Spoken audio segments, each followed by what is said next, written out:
subscribe to my YouTube channel.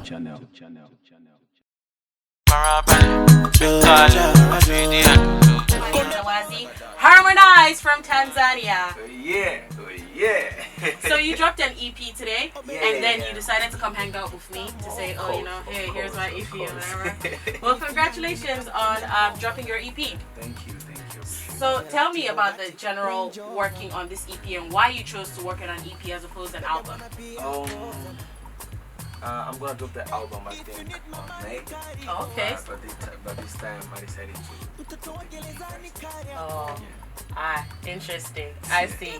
So, tell me about the music scene in Tanzania. What it's like, because we know of Diamond, and then you, and then what else is there? Tell me, because I don't know. Well, Tanzanian music, East African music, is not just me and them.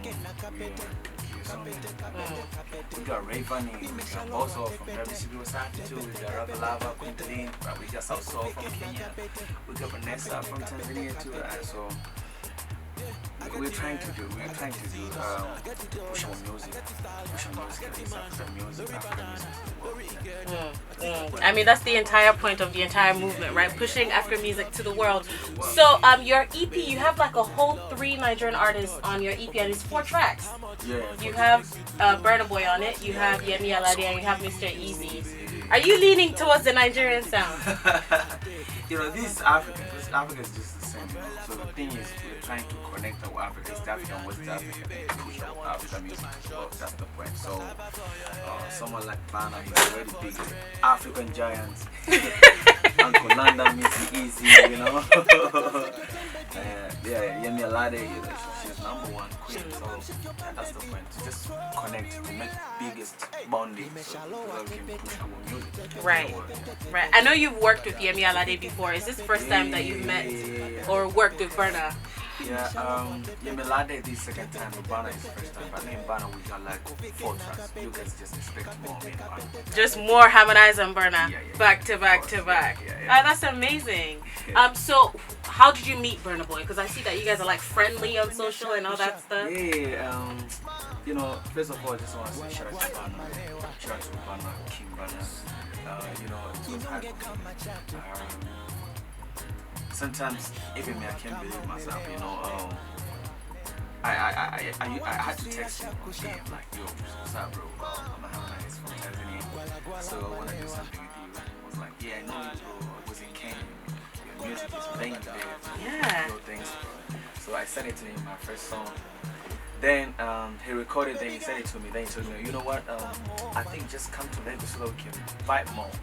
So when I came here, it was like, I think the chemistry is big. So we're families, my brother, so we started just to vibe. So you're telling me this thing started in the DM, like it went down just, hey Burna, I'm Harmonize, and that's it? Yeah, that's it. Bro, so yo man, I know you, man, I know your music and you're doing well. I was in Kenya for sure then. For sure that your music is playing there. I was like, yeah, thanks bro, I'm a fan of you. So when we met, the chemistry was so heavy. So we're like family right now. Interesting. So you came to Lagos to hang out with Burna Boy. Is that when you now made the song with Mr. Easy, or did you do that before? Mr. Easy was before that. Mr. Easy was before that. He's my guy, he's my brother too. I love him too. We made that song. He came to Tanzania. We met in Tanzania. We spoke a lot. Then we made the audio. We went to New York. Then we shot the video. Also, speaking of videos, are you doing videos for this whole EP? Almost done with all songs. Yes, because that one with Bana and Diamond, we did that video in Ghana. Then me and Yemi, we shot that video here in Lagos. It's easy, we did videos in New York.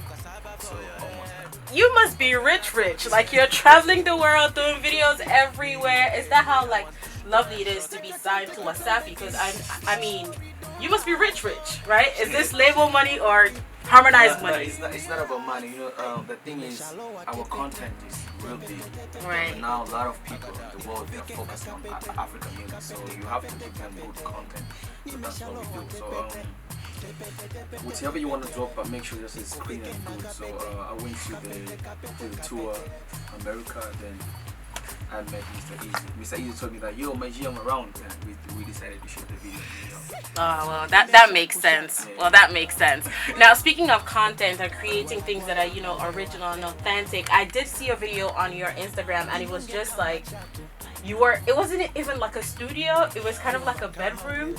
And then there was this lady, and then she was recording, and you said it was going to be on the EP. So tell me about that. That's my home studio. I was my home studio with my baby. My name is Sarah, so I was just kidding, but she doesn't sing. I mean, because I would have been like, what? Is this going to be like a Beyonce Jay-Z situation going on? No, she doesn't sing, but I was just kidding, just to make people like more attention, like EP is coming, something like that. But she doesn't sing, and my baby, she loves me, she's like, Speaking of love and support, I also, a little birdie told me that you might be expecting a baby. Is that true? Not true, not yet. Oh, well, are you looking forward to that? Yeah, of course. This time, we die soon, so we have to make sure that before you leave this world, you got someone to present you like this is from the boy junior, something like that. So you're working towards it? Yeah. Alright, I see you. When it is time for you. You're gonna kill me. It is true. I mean, just saying, if you're working towards it, okay. And I like that you mentioned her, so it's like basically all the ladies, leave me alone. No. I don't like that. That's why I don't like to mention her, because most of my fans are ladies, and ladies love me. So, even if when I was when I was with Vanna, like, you know what, my bro, he told me, Vanna told me, like, you know what, my bro, when you said it in your song, I was with some ladies and I used to play this song.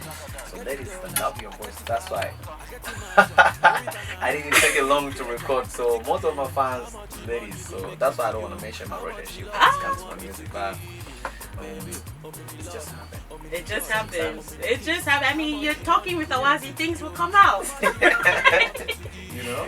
Right? Yeah, it's true. Anyways, so leaving relationships aside, like, you already spoke to me about your sound and how you want to keep it authentic, but now, like, you're crossing over and it's like the whole Africa and whatever. So tell me, what's the process for you? Like, when you're trying to make music and you're trying to stay true to a particular sound, what rituals or like what routine do you go through? Sometimes it's depending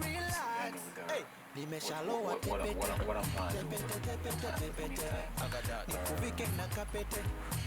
The thing is, it's just to make good content. To be creative and to be with your own sound, something like that.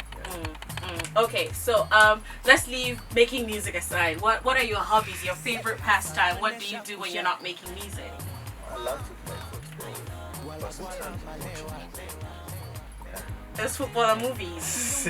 Harmonize, come on. I feel like there's something more to it. Just football and movies. Movies, football. Okay, if you say so. So this was really dramatic. When I read about it, I was like, oh my god, I really want to know what Harmonize thinks about this. Yeah. So there was a time, I don't know, I think recently you were in Ghana, and then you were having a good time, and then you were probably smoking whatever, I don't know what it was, and then the government, like a government rep, Tanzania government, they were like, oh, you know, he's smoking something, the smoke looks suspicious, and whatever that is, we're going to try to investigate, and if it is marijuana, we're going to arrest him at the airport. What did you feel when you saw that? Like, what was the first thing that came to your mind? Well, first of all, I was feeling so bad. I was like, no, this is my career, you know.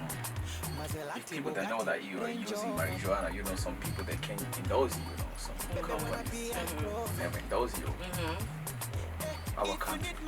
So I was feeling so bad, but the thing is, I knew it wasn't real, it wasn't marijuana. I was shooting, then it was cigar. Okay. So I was smoking cigar, but you know, sometimes then in some point I was feeling good, because if all government they give you attention to this good thing, so thank God for that. You know, that all government they're looking to you, what do you smoke, what do you drink, so it's a big thing to me.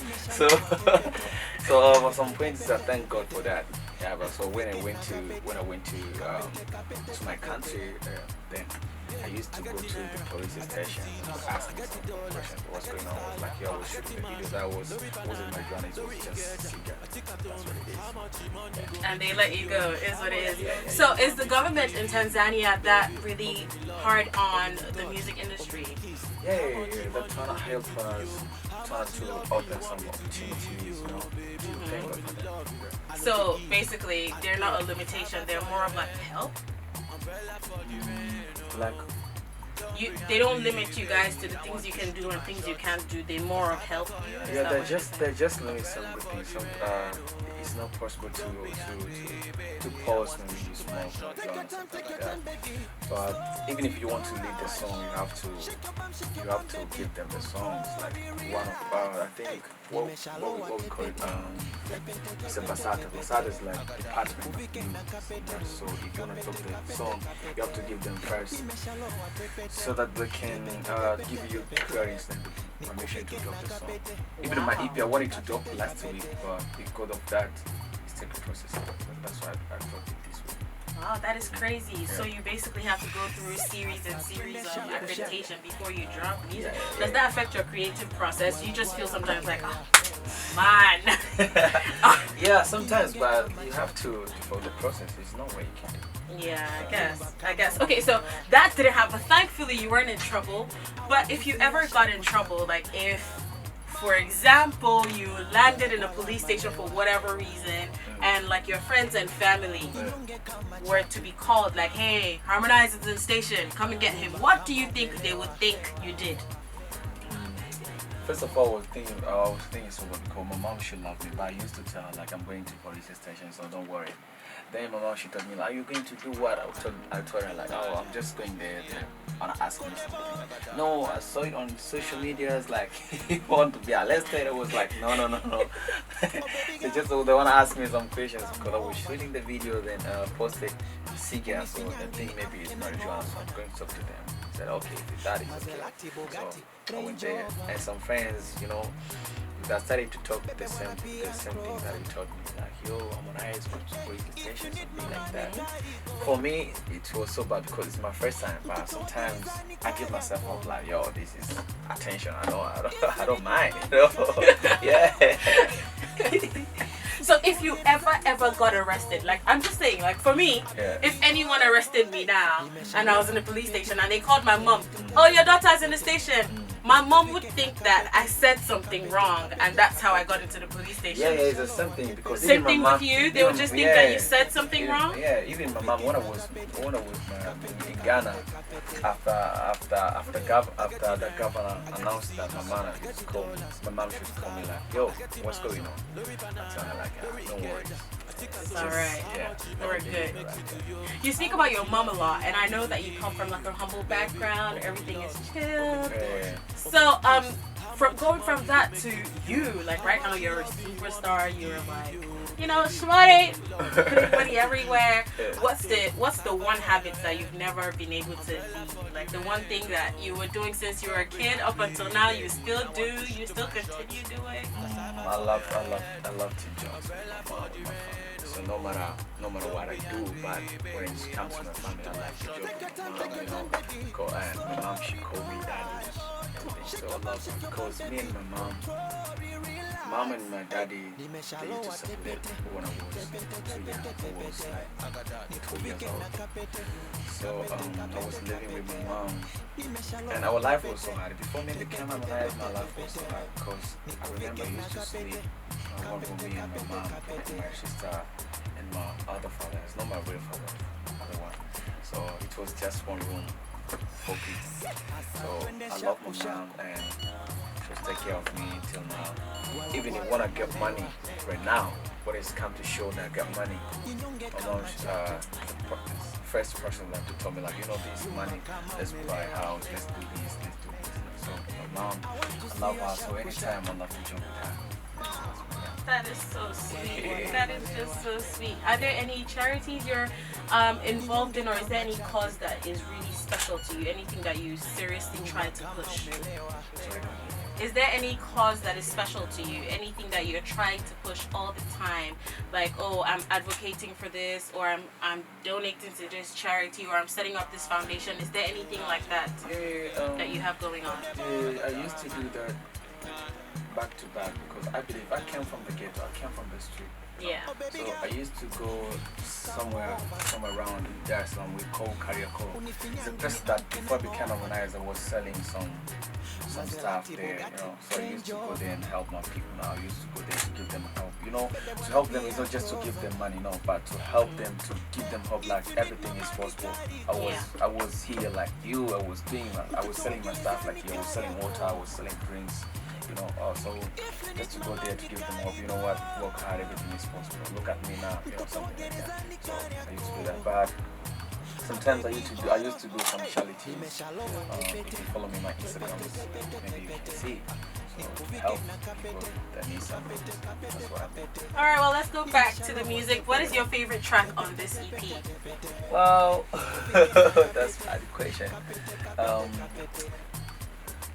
I love all songs. Yeah, but if you had to pick one, your most favorite one, what would it be? Kainama, that one featuring Bana and Diamond Partner. Yeah.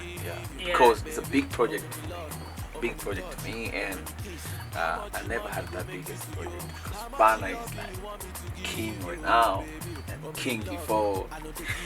I heard about Bana back in the days, but finally we met. But even Diamond too is the biggest king of East Africa, so I feel so good to have them on my project. I can say it's the biggest project to me. So this is my first song, and I love the way they're putting me in the middle. Diamond, Burna Boy, just in the middle like this. Yeah, I love this song. All right, so your album is gonna come out in May. That's what you said. Yeah, May. May, and this is going to be your first album. Yeah. Oh wow, that is huge. That is amazing. Are you excited? Oh, you should be. Of course. So, You should be. what I'm trying to do is just to connect Africa, to introduce Bongo Flava. Bongo Flava is our music, our culture, to the world, to another place. So I'm gonna work with so many artists from different angles because right now I started already my album.